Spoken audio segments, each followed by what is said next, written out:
मित्रों, साथियों, सादर नमस्कार। हम आपके बीच आखिर पुरानी पेंशन क्यों, इस बिंदु पर यह वीडियो प्रस्तुत कर रहे हैं। हमने पुरानी पेंशन में कई वीडियो आपके मध्य साझा किए हैं। उसमें से एक पुरानी पेंशन भाग 2 आप लोगों ने बहुत पसंद किया है। उसमें लगभग 7,600 व्यूज आए और 100 लोगों ने उसे लाइक किया है, लेकिन सब्सक्राइबर कम रहे। अभी तक मात्र 400 सब्सक्राइब करके लोगों ने पुरानी पेंशन को समर्थन किया है। हम बराबर इसकी अलग जगा रहे हैं, आपको इसके प्रति सचेष्ट कर रहे हैं, जागरूक कर रहे हैं, और हम ये भी कहते हैं कि हो सकता है हमारी पीढ़ी न कर पावे तो आगे आने वाली जो नई पीढ़ी होगी वो इस कार्य को बखूबी कर देगी। हम इस आग को जिंदा किए हुए हैं, क्योंकि ये कितनी लाभकारी है ये आप स्वयं इसको देख लीजिए। अब ये अवश्य है कि चैनल को आप सब्सक्राइब करके समर्थन नहीं करते, इसमें कोई पैसा भी नहीं पड़ता। आप इसको सब्सक्राइब करके समर्थन कीजिए। ये चैनल भी सरकार की तरफ से समीक्षा की जाती है कि आइए अब देखिए आखिर पुरानी पेंशन ही क्यों। पुरानी पेंशन में किसी प्रकार का कोई वेतन का अंश जमा नहीं करना पड़ता, जबकि यूपीएस है, एनपीएस है, इसमें आपके वेतन का, मूल वेतन का 10% कटौती की जाती है। अब दूसरा देखिए, कर्मचारी शिक्षक की मृत्यु होने पर आश्रित को नौकरी, साथ ही उस आश्रित को पेंशन भी मिलती है, अर्थात दोहरा लाभ मिलता है, जबकि अन्य में यह सुविधा नहीं है। शिक्षक कर्मचारी को सेवानिवृत्त पर अंतिम वेतन का 50% पेंशन बन जाती है।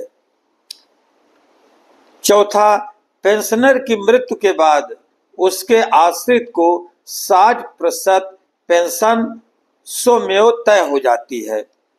पांचवा, पेंशनर के आश्रित अर्थात पति या पत्नी की मृत्यु होने के बाद यदि पेंशनर पुनः विवाह कर लेता है तो उस दूसरे आश्रित को भी पूरे जीवन 60% पेंशन होगी, जबकि दूसरे में यह सुविधा नहीं है। छठवां देखिए, पेंशनर तथा पारिवारिक पेंशनर यदि दोनों की मृत्यु हो जाती है और उनके कोई अविवाहित पुत्री, तलाकशुदा, विधवा पुत्री है तो उसे भी 60% पेंशन जीवन भर मिलती रहेगी। यदि उनमें से एक से अधिक पुत्रियां इस दशा में हैं तो उन्हें उसी पेंशन में समान बंटवारा कर दिया जाएगा। पारिवारिक पेंशनर और पेंशनर दोनों की मृत्यु होने के बाद भी यदि उसका पुत्र विकलांग है, विकलांग में कोई प्रतिशत नहीं है, केवल सीएमओ ये लिख दे, चीफ मेडिकल ऑफिसर ये बात लिख दे कि ये जीवन को निर्वाह करने में अक्षम है, तो उसको भी जीवन भर 60% पेंशन दे है। आगे देखिए, जनवरी तथा जुलाई में डीए की जब वृद्धि होती है तो डीआर महंगाई राहत के नाम पर पेंशनर अथवा पारिवारिक पेंशनर दोनों को दे होता है। इसके साथ साथ एक बहुत बड़ी और सुविधा दी गई है।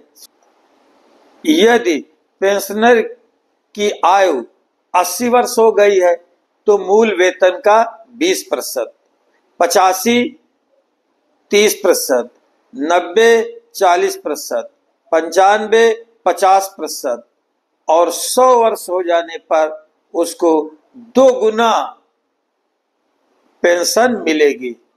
और जब उसमें मूल वेतन में वृद्धि होगी तो उसमें डीए में भी वृद्धि होगी। तो इस तरह से यह एक अन्य लाभ है। अब आपको हम सजेस्ट कर रहे हैं कि आप यूपीएस, एनपीएस के फेर में न रह करके पुरानी पेंशन को प्राप्त करने की पुरजोर कोशिश कीजिए। इस अघोषित संग्राम में अपना सहयोग कीजिए। इस अलग को हम बराबर जगाते रहते हैं और तरह तरह के आपके बीच पूरा पेंशन हेतु वीडियो डाले रहते हैं। अब आपके सम्मुख पुरानी पेंशन का संग्राम है, तो हम यह कविता भी आपके सामने साझा करते हैं कि युद्ध नहीं जिनके जीवन में वे भी बहुत अभागे होंगे, या तो प्रण को तोड़ा होगा या फिर रण से भागे होंगे। दीपक का कुछ अर्थ नहीं यदि वह तुमसे नहीं लड़ेगा, दिनकर तभी प्रभा बांटेगा जब तक स्वयं नहीं धधकेगा। जीवन के पथ के राही को क्षण भर भी विश्राम नहीं, कौन भला स्वीकार करेगा जीवन एक संग्राम नहीं। मित्रों, हम प्रायः पेंशनर के बड़े बड़े मंचों में भी गए हैं, वहां संबोधन किए हैं, आपको जागरूक करने का पूरा प्रयास करते रहे हैं। आप भी कहीं भी कोई विभाग करे, अटेवा करे, कहीं से भी पुरानी पेंशन की लड़ाई हो तो आप बढ़ चढ़ करके हिस्सा लीजिए। बहुत बहुत धन्यवाद। जय हिंद, जय भारत।